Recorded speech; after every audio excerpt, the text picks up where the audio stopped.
As Clark County continues to urbanize, raising and enjoying horses can become more challenging.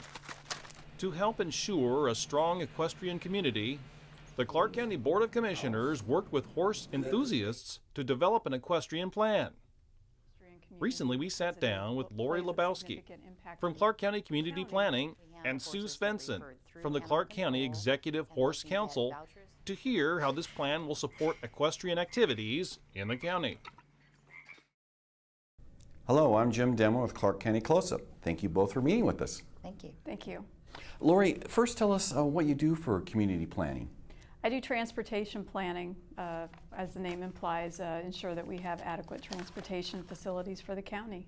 Okay, and how was the department involved with developing the equestrian plan? Well, first of all, I'm the project manager for the Equestrian Plan.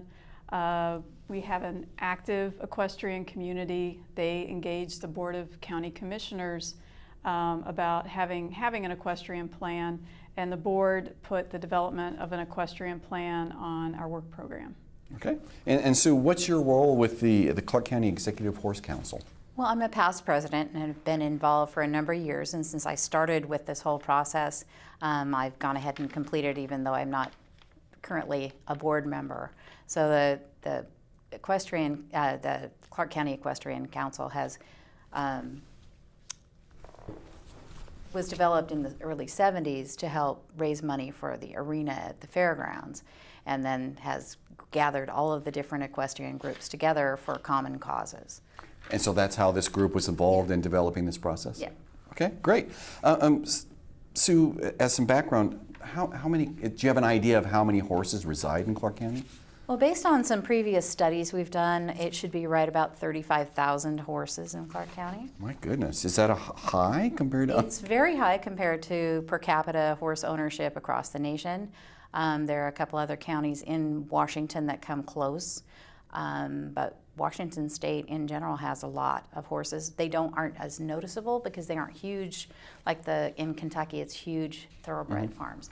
It's one or two horses in people's backyard, but a lot of people. I had no idea. Do you own a horse? I do. I have 5 horses. 5 horses. What are some of the equestrian activities that take place in the county? Well, the most popular being trail riding. About over 80% of the horse owners go on trail rides. About 50% of the horses, obviously some overlap. People do multiple things with their horses, do horse shows of one kind or another, either through 4-H or open or breed shows. And then 20-30% of people do the kind of cow chasing exercises that we talk about, roping or working cow horse. There's some dressage and jumping and quite a few different activities. And now, as a pet owner myself, but of a dog and cat, there must be a lot of special needs that horse owners have. Could you kind of talk about some of those? Absolutely. I'm also a dog groomer, so your dog's toenails need doing. It's $6. Horses need their hooves trimmed. It's $50. They need shoes put on. It's $100 plus. So there's quite a bit of expense involved. But there's veterinary that would be similar to what you do for your dog, but with quite a bit more expense because the vet comes to you. The feed bills can be quite a bit, and then transportation is not as simple as throwing them in the station wagon. So. Plus land. I would assume you have to have a certain Absolutely. amount of space per horse. Generally, an acre per horse is what's considered average. Ours, we have 6.5 acres. We're right in town, and with actually 2 large horses, and the other 3 are quite small. We have plenty of room. Okay. Now, do you have any idea about the economic impacts horses have on this county? Yeah, it's kind of hard to get people to believe this, but when you break it down, it's $161 million My goodness. of economic impact per year. About half of that is on the basic horse needs: food, supplements, veterinary care, horseshoeing, things like that. But the other half is on like truck purchases and the building of barns and fencing and a lot of the things that are secondary expenses. Okay. Now, why was the equestrian plan needed, and why at this time? Well, it was, as I mentioned, it was identified by the equestrian community that we have, because we have such an active equestrian community, because it plays a significant impact on the county. The board believed that at this time we needed a plan. Community leaders had been talking to the board about this for quite a long time, about developing an equestrian plan. Okay, what are some of the major elements of the plan? Well, the primary elements are, first of all, policy language or an equestrian element that will be included in the comprehensive plan. Secondly, we made some changes to the county development code so that if someone wants to have an equestrian-oriented rural development, that they could do it. And then finally, in the development code, there will be an equestrian overlay zone that will be included. And that is if someone in the rural area, a community, they voluntarily apply to have this overlay zone placed on their property. It's a way for the county to recognize equestrian communities. Okay.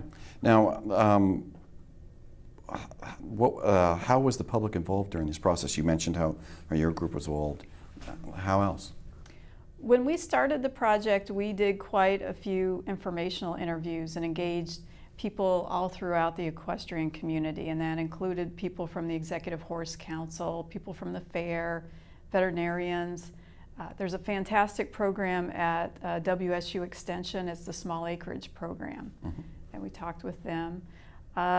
Based on those informational interviews, we addressed what we needed to, what issues we needed to consider in the work program, but we also identified key stakeholders. And we developed an equestrian advisory group with the approval of the board, and that group met 12 times, and Sue being a member of that group. And from that, we developed the equestrian plan recommendations. We also met with the Neighborhood Association of Clark County. We had a booth at the Clark County Fair to educate people about what the issues we were looking at with the equestrian plan. And finally, this year, we shared a booth with the Executive Horse Council at the Horse Expo. Okay. Now how does the plan deal with the growing urbanization of the county and balancing out with the equestrian needs? That was a primary concern of the Equestrian Advisory Group and of this plan.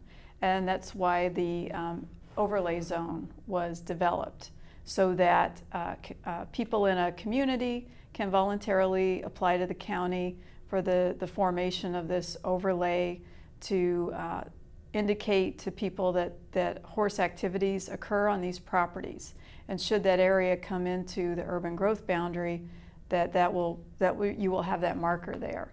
Also, with the equestrian overlay zone, it provides for the formation of a horse association, and it's up to the property owners to develop whatever covenants and easements and requirements they want on their properties.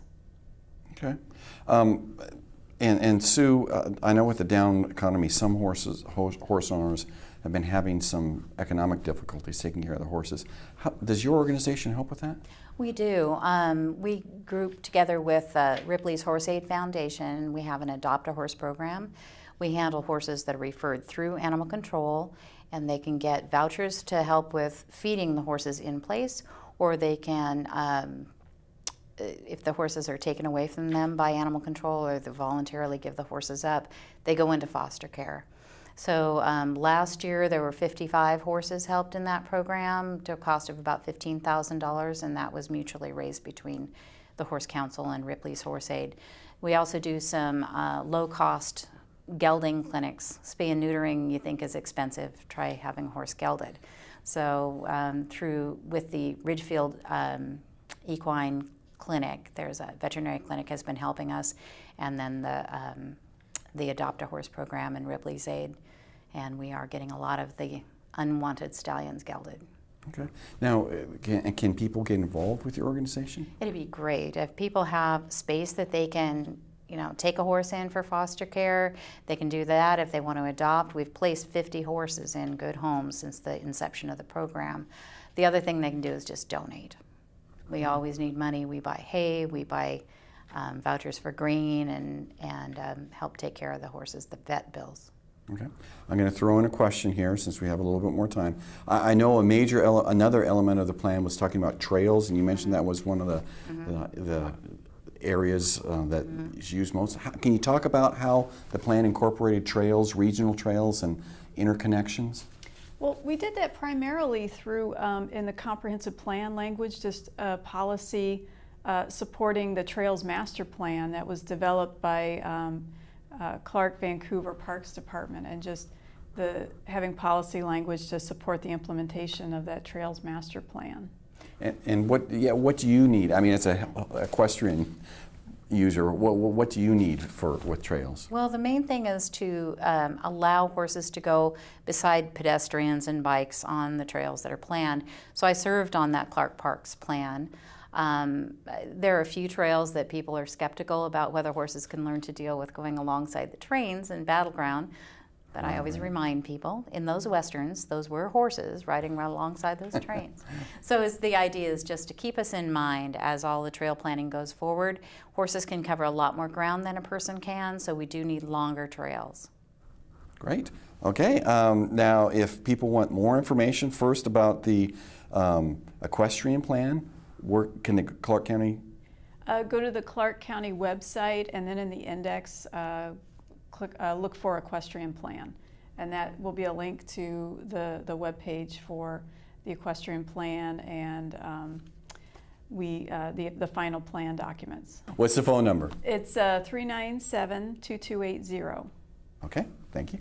And the Executive Horse Council? We have a website at ccehc.org, and you can get a lot of information there. Well, thank you very much for meeting with us. Great, thank you very much. Thank you.